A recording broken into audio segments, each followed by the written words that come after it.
So I'm gonna just be real honest. Real honest. Of all the things that we've seen in E3 so far, between EA, Xbox, Bethesda, Ubisoft, which I will touch on in this video, I gotta say, motherfucking Square Enix won E3. Cue the music!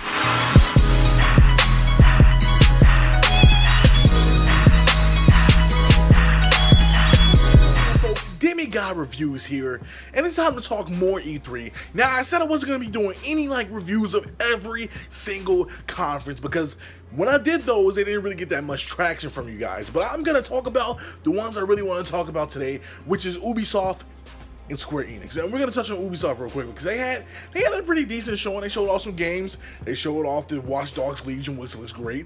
And they showed off this TV show, which was kind of boring and actually not funny. They had things here and there.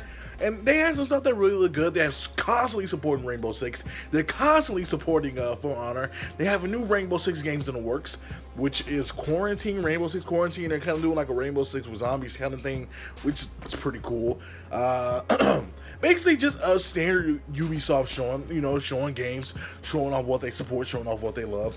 And honestly, it looks good. It has my interest. Ubisoft, they did a pretty decent job. A nice 3.5 out of 5. Showed some games, showed some stuff off, and they showed off a lot of support for their developers. But let's talk the main bread and butter here, man. Let's talk because I'm prepared to talk about this. Square Enix won E3, dog. Let's talk about it, dog. Square Enix came with that heat, that fire, that fuego. They came with Final Fantasy VII Remake. They talked about it. They did their thing, dog.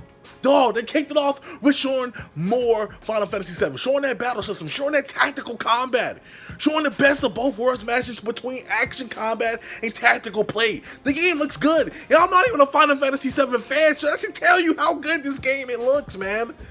I'm excited for this. Why? Because the game looks fantastic. They showed off a bunch of JRPGs for fans that want to be JRPG fans. Like, if you're looking for a JRPG to play, this is right up your alley. They even showed love to Life is Strange. They showed a bunch of love to a couple other games like Romancing Saga 3. Then there's other Saga game finally coming to the West. Then you got another game with a release date for it called Oninaki, which drops in August 22nd. Look, man. Then they showed off the game that I was waiting for. The game that I have been waiting for as a Final Fantasy VIII stand for ages. Final Fantasy VIII gets the remaster treatment and coming next year, dog. Dog! Next year! I'm prepared! I'm prepared, dog! I'm prepared! Ages, decades for this game to be remade because I played it so many times. And even though I'm just not getting the Final Fantasy VII Remake treatment, I am okay with this remaster because I'm going to be playing it for days on end. And then let's talk about it, man, because they was coming back to back with games and showing some stuff off. But I will say it did have kind of some slow moments because they went too long with certain moments, like the Dragon Quest Builder stuff. Way too long. I know you have a fan base for it, even though it is just Dragon Quest Minecraft. Surprisingly, this game has like a large fan base or whatever, but they went way too long with that segment. You had the Final Fantasy XIV stuff, which went way too long with the trailer and showing off stuff and just going over way too long. Way too long. Then you had, what was that long segment? The other Final Fantasy segment with Brave Exvius and like the new edition and the new chapters, which is basically Final Fantasy Tactics for Brave Exvius. Way too long. That was the only gripe that I had about this. They were on for way too long. Wait, no. I do have another gripe, but we'll address that gripe when we get to that moment. But those were like some of the gripes that I have with the show. Now, I will say, while it is a good show, they did have like certain moments that was kind of like dry and kind of boring. Those 3 segments were really boring. But then we gotta talk about the meat and potatoes of this show, dog. The meat and potatoes of this show, dog. Because we gotta talk about it. We gotta discuss it. We gotta touch it. And that is the Avengers project was finally shown. Oh my God! I've been waiting to see this game for ages.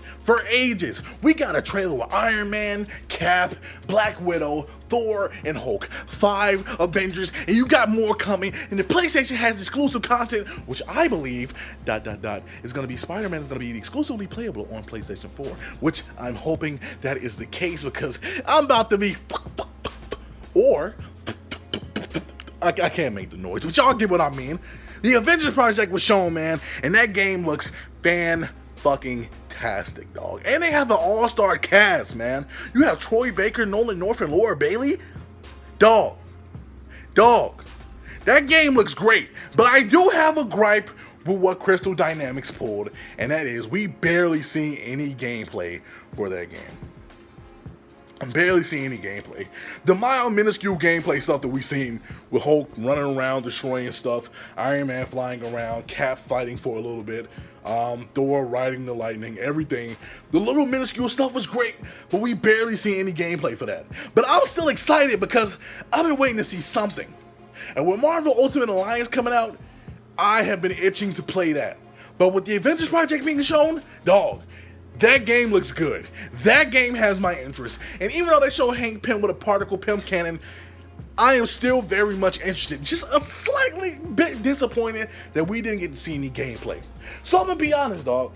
I'm gonna be truthful. Square Enix came with that heat. Square Enix came with the truth.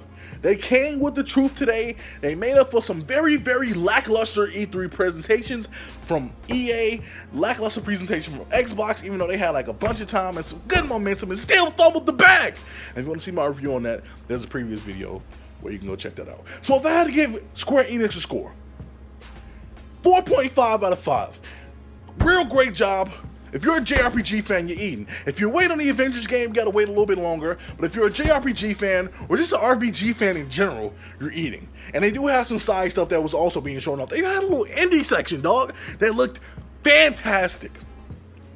Square Enix, 4.5 out of 5. That's my final score for Square Enix. If y'all want me to review the Nintendo stuff tomorrow, let me know in the comment section below, but I'm probably still going to do it anyway. But let me know your thoughts about the Square Enix conference. Let me know your thoughts about the Ubisoft conference. Share your thoughts in the comment section below. I'm about to go tear up some White Castle burgers right now, even though they're really bad for me and I shouldn't be eating this stuff. I'm excited. I'm pumped up. Tell me your thoughts in the comment section below. And don't forget to hit that likes. Don't forget to hit that like, subscribe, that notification bell icon to stay up to date with everything that I'm doing.